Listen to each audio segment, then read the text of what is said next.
Өте дәмді кураға қосылған пирог дайындаймыз. Ұнымызға жұмыртқа, разырық етел, секер, сармайды салып қамыр илеп, қамырымызды холодильникке 30 минутқа саламыз.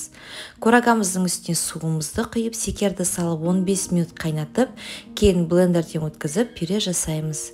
Қамырымызды екі бөлікке бөліп, үлкен бөлігін жайып, формамыздың ішіне салып, кейін үстіне салмамызды саламыз. Қасықтың немесе лопатаның көмегімен салмамызды тегістеп жағып шығамыз.